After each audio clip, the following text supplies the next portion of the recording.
ዛሬ ጠዋት ስትነሳ አእምሮ በጭንቀት በሐሳብ ወይም ባልታወቀ ፍርሃት ተሞልቷል?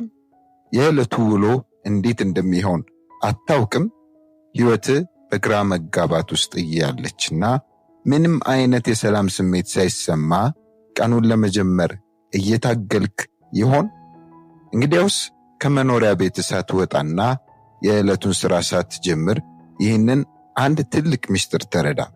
ቀኑን ከመጀመር በፊት አእምሮህን፣ ውሳኔዎችንና ሰላምህን ለእግዚአብሔር አሳልፈ ካልሰጠ ቀኑን ሙሉ በጭንቀትና በፍርሃት ታሳልፋለህ። በዚህ ቪዲዮ ውስጥ አእምሮህን ከጭንቀት የሚያወጣ በእግር በሄድክበት ሁሉ የእግዚአብሔርን ጥበቃ በዙሪያ የሚያደርግና ሙሉ ቀኑን በታላቅ ሰላም እንድታሳልፍ የሚያደርግህን አቅጣጫ ቀያሪ የጠዋት ጸሎት አብረን እንጸልያለን። ይህ ጸሎት የዛሬ ውሎህን ብቻ ሳይሆን ሙሉ ቀናትህን እንዴት እንደምታሸንፍ መንገድ ያሳይሃል። አሁን ልብህን አዘጋጅ። እስከ መጨረሻው አብረኸኝ ቆይ። እግዚአብሔር ሰላም የሚሰጠን ራሳችንን በፊቱ ዝቅ አድርገን ስናቀርብ ነው። የዛሬ ቀን ያየኸው በነፃ ስጦታው ነው። ስለዚህ ጸሎታችንን በምስጋና እንጀምራለን። ቅዱስ አባት ሆይ ስላነጋህልኝ ስለዚህ አዲስ ማለዳ አመሰግንሃለሁ። ሌላ ቀን፣ አዲስ ዕድል፣ አዲስ ምሕረት ስላየው ስምህ ይባረክ። ዛሬ ውሎዬን ከመጀመሬ በፊት ሕይወቴን በአንተ እጅ ላይ ጥላለሁ። በማቀዳቸው ነገሮች አንተ የበላይ ሁን። ወደ መልካሙ መንገድ ምራኝ። ውሳኔዎቼን በማደርግበት ጊዜ ጥበብን፣ መጠራጠር ውስጥ በሆንኩኝ ጊዜ ደግሞ እምነትን ስጠኝ። የዕለቱን ኃላፊነት ለእግዚአብሔር ስናስረክብ ቀጣዩ እርምጃ ልባችንን በሰላሙ መሙላት ነው። በመዝሙረ ዳዊት ምዕራፍ 46 ቁጥር 10 ላይ እንደዚህ ይላል፣ ዕረፉ እኔም አምላክ እንደሆንኩ እወቁ። አባቶይ ዛሬ ሕይወቴ በሥራ በሁከት ስትወጠር በዕረፍትና አምላክነትህን በመረዳት እንድመላለስ እርዳኝ። አምላኬ ሆይ በፊቴ ሂድ።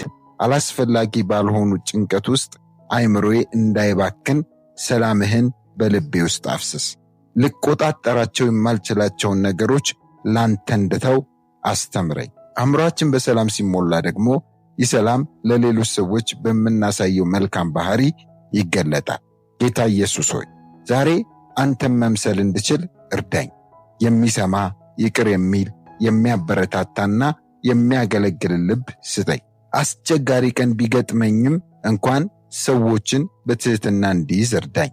አፌን እና አንደበቴን ጠብቅ። ቁጣ፣ ትዕቢት ወይም ትዕግስት ማጣት እንዳይቆጣጠረኝ እርዳኝ። አሁን ደግሞ ወደ ውጭ ስትወጣ እግዚአብሔር ከፊትህ እንዲቀድም ጥበቃውን በዙሪያ እንዲያደርግ እንጸልያለን። አባቶይ በሄድኩበት ቦታ ሁሉ እንድትጠብቀኝ እጸልያለሁ። ከማይታይ አደጋ፣ ከአስቸጋሪ ሁኔታዎች ሰውረኝ። ቤተሰቦቼን፣ ወዳጆቼን ጠብቅ። መንገዳቸውን ምራ። ዙሪያችን ሁሉ በእግዚአብሔር ሰራዊት የተከበበ ይሁን። አሁን ይህንን ጸሎት አብረኝ ስለ ጸለይክ አእምሮህን በፍርሃት አታስጨንቅ። እግዚአብሔር የሰማውን ጸሎት ይመልሳል። ዛሬ የሚገጥምህን ማንኛውንም ፈተና በቁጣ ሳይሆን በጸጋ በትሕትናና በሰላም እለፈው። እግዚአብሔር ከፊትህ ቀድሞ ወጥቷል። ጸሎታችንን በጋራ እንጨርሳለን። አባቶይ ስለ ሰማህን እናመሰግንሃለን። ዕቅዶቻችንን፣ ስጋቶቻችንን፣ ተስፋዎቻችንን በእጅ እንሰጣለን። በጥበብ ምራን፣ በጸጋህም አጠንክረን፣ በፍቅርህም ጠብቀን። ክብር ምስጋና ለስምህ ይሁን። በጌታችን በኢየሱስ ክርስቶስ ስም አሜን። ይህንን የጠዋት ጸሎት ሰላም፣ ብርታት እንደሰጠ ተስፋ አደርጋለሁ። ቪዲዮን ላይክ በማድረግ ለሌሎች ወንድሞችና እህቶች እንዲደርስ በታላቅ አክብሮት እጠይቃቸዋለሁ። በየቀኑ አዳዲስ መንፈሳዊ ትምህርቶችና ጸሎቶች እንዲሁም ደግሞ አንዳንድ የሪያክሽን ቪዲዮዎች እንዲደርሳችሁ ይህንን ቻናል ሰብስክራይብ ማድረግ አትርሱ። በሚቀጥለው ቪዲዮ እስክንገናኝ ቸር ሰንብቱ። ተባረኩ።